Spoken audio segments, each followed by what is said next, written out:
दोस्तों आपने Bermuda triangle का नाम तो काफी बार सुना होगा। उससे रिलेटेड काफी सारी स्टोरीज है दोस्तों जो अनएक्सप्लेन्ड होता है, और कुछ कुछ ऐसी स्टोरीज है आज तक जिसका हमारे पास कोई आंसर नहीं है। सबसे पहले देखते हैं बर्म्यूडा ट्रायंगल का लोकेशन कहाँ पे है।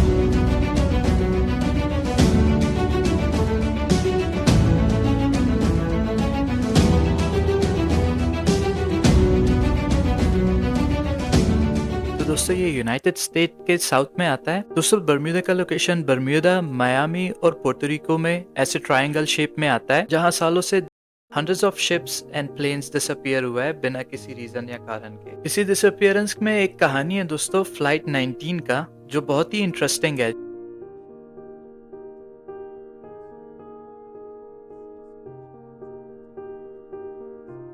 वर्ल्ड वॉर 2 के एंड में दिसंबर 1945 में यूएस के 5 टोरपीडो बॉम्बर्स अपने रेगुलर डेली ट्रेनिंग पे निकल पड़ते हैं बर्म्यूडा की तरफ, जिसमें टोटल 14 क्रू मेंबर्स होते हैं। ये मायामी से टेक ऑफ करते हैं और बर्म्यूडा की साइड ट्रेनिंग पे निकल पड़ते हैं। मायामी से निकलते ही थोड़ी देर में दोस्तों फ्लाइट 19 को इश्यूज होने लगते हैं, जहाँ फ्लाइट का कंपास काफी तेजी से स्पिन करने लगता है। फ्लाइट के कैप्टन होते हैं लेफ्टिनेंट चार्ल्स टेलर, और वो सिग्नल देना स्टार्ट करते हैं। लेफ्टिनेंट टेलर रेडियो में ये मैसेज देते हैं कि मेरा कंपास बिल्कुल भी काम नहीं कर रहा और मुझे समझ नहीं आ रहा मैं कौन सी डायरेक्शन में मूव करूं।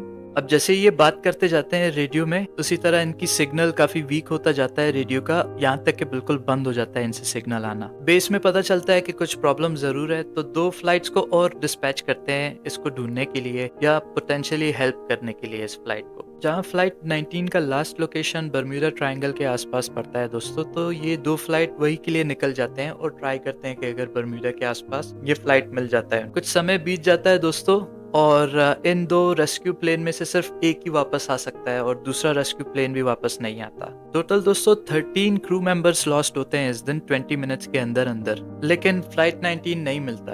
और यूएस गवर्नमेंट एक एक्सटेंसिव सर्च कंडक्ट करते हैं, जहां ओशन में शिप्स और फ्लाइट के थ्रू इन क्रू मेंबर्स को सर्च करने लगते हैं। ये बहुत सर्च करने के बाद ना इनको कोई रैकेज मिलता है प्लेन का, ना इनको कोई क्रू मेंबर्स मिलते हैं, ना कुछ निशान मिलता है इस प्लेन फ्लाइट 19 का। और बाकी प्लेन्स जो फ्लाइट 19 के सर्च में डिस्पैच हुए थे, उनका भी कोई निशाना नहीं था, जो डिसअपियर हो चुके थे बर्म्यूडा ट्रायंगल में। और दोस्तों ये आज तक भी ये प्लेन्स कभी डिस्कवर नहीं हुए, ना इनकी कभी रैकेज मिली है। तो रीजन क्या हो सकता है, क्यों ऐसे हुआ और ये प्लेन्स गए कहाँ? कंस्पिरेसी थियरी कहती है दोस्तों कि इस बर्म्यूडा ट्रायंगल में यूएफओ और एलियंस का हाथ होता है, जहाँ हमारी टेक्नोलॉजी उनके सामने फेल कर जाती है और काम करना बंद कर देता है। एक और थियरी ये भी कहती है कि जो लॉस्ट सिटी ऑफ एटलांटिस है वो बर्म्यूडा ट्रायंगल के नीचे है, और जो उनके पास टेक्नोलॉजी थी वो इंटरफेयर करता है हमारे मॉडर्न सिग्नल्स के साथ, जिसकी वजह से हमारा जो डिवाइसेस है वहाँ पे वर्क नहीं करता। पर दोस्तों मॉडर्न टाइम में हमारे पास बहुत सारे ऐसे इक्विपमेंट है जो हमें एक अच्छा रिजल्ट देता है इन्वेस्टिगेशन करने में। तो आज के टाइम में सबसे बेस्ट रीजन यही माना जाता है कि उस टाइम में फ्लाइट 19 का कंपास का जो इशू,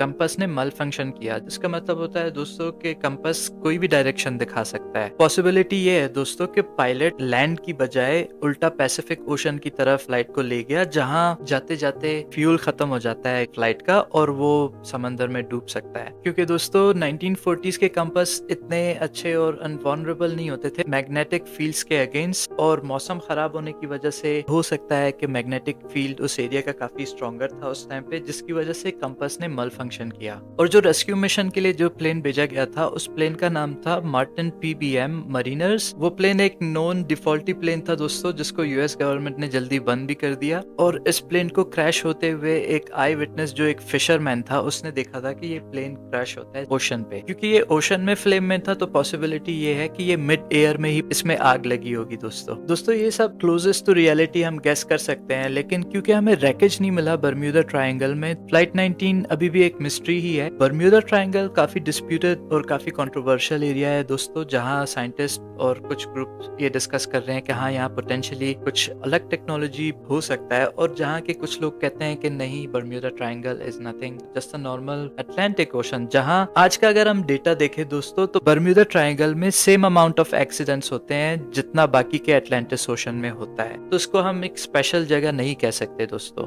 लेकिन क्योंकि बर्म्यूडा ट्रायंगल में काफी मिस्टीरियसली शिप्स और प्लेन्स गायब होते हैं, ये हमेशा टॉप न्यूज पे रहता है दोस्तों आपको क्या लगता है, क्या बर्म्यूडा ट्रायंगल वाकई एलियन का एक स्पॉट हो सकता है? क्या आपको लगता है एलियन वाकई में हो सकता है या सिर्फ ये एक्सीडेंट्स हैं जिसका हमें रीजन नहीं पता आज